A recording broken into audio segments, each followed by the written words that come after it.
Anyway, I'm just at Nicholas. Today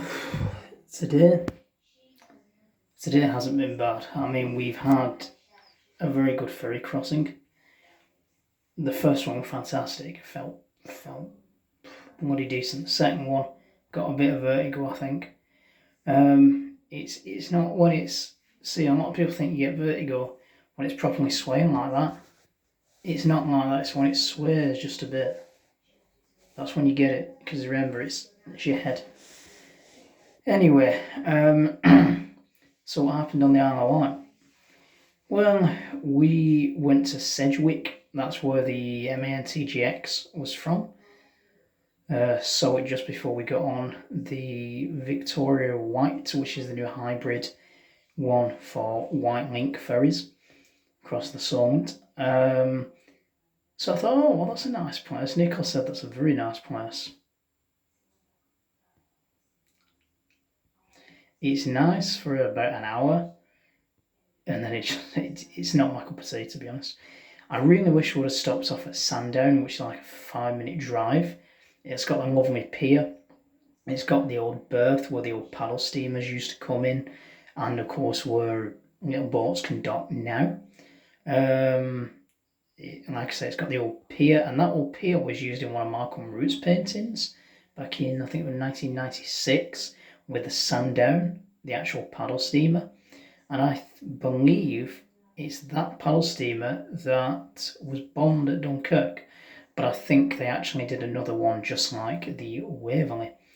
So it would have been really nice to go there, and there's something else that I wanted to go there for as well. Pluto, pipeline under the ocean. Well, the actual pumping station is in, I think it's like a family golf centre type thing. I thought it was go outdoors. That's why I looked the other day and it said the nearest one is in Poole in Dorset. So there we are. So anyway, this pumping station, it was used to be disguised as a Walls ice cream factory. And I've wanted to see that for 10 years. You know what I like me research to do with the war. And I am quite pissed off that it was literally 5 minutes away. Now the reason we didn't go was because I spent too long at Sedgwick, way too long. And if we wouldn't have turned off to the Isle of Wight airport, and I thought that was where Britt Norman, who does the Trilanders and the Islander, is based. It turns out they're based 10 minutes away from where we're stationed right now, from the guest house at Solent Airport. That's in Leon Solent, where I'm having my flying lesson from.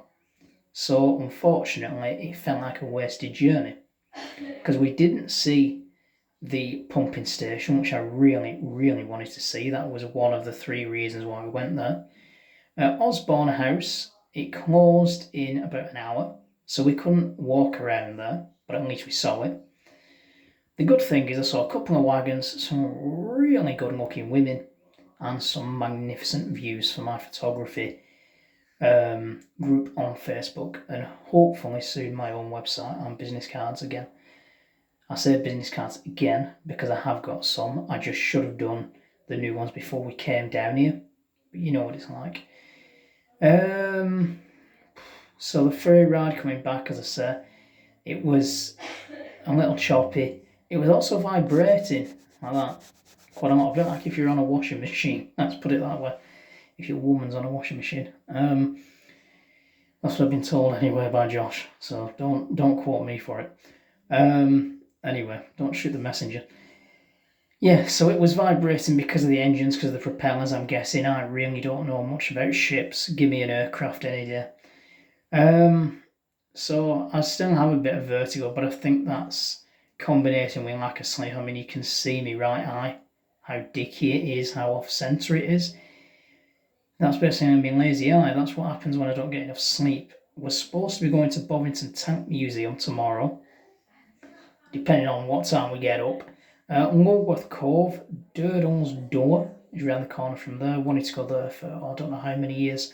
And we also have the Royal Signals Museum, which is a good hour away from Bovey. We also have the Lawrence of Arabia, a T. Lawrence Memorial where he crashed and died Well, he actually died 5 days later, but it's not the point. It's still almost the same place, isn't it? About 5 minutes away from the museum itself. So hopefully we'll see a few bridge layers and a couple of mastiffs tomorrow, along with many, many, many tanks. And we did go to the tank museum in 2011. The problem with that is that we've lost all the pictures, and I keep seeing them on Mark Fountain Productions on YouTube. Well, it turns out that that Panther they've got was built by the Royal Engineers just after the war. So, you know, if anyone watches that, they're not fooling anybody then, are they? I actually have brought a couple of models down here so I can put them by the side of the real ones when we go to Bobby, and I'm looking forward to it, to be honest. I'd love a look inside Tiger 131, but we know that's never going to happen. But the Manchester armoured car, that'd be nice. The India pattern armoured car, which is actually the Crossley, a friend of mine is actually doing me a Code 3 model as we speak of that very armoured car. So I'd like to get some nice shots of that to help him along the way. So we'll see what's what. Anyway, it's nearly 11 o'clock. I'm going to end the video here, get to the apartment, and get a well-needed rest. Got a bit of downloading to do, a couple of pictures on Flickr, and zip straight to bed. Right, I'll speak to you tomorrow. Ta-da.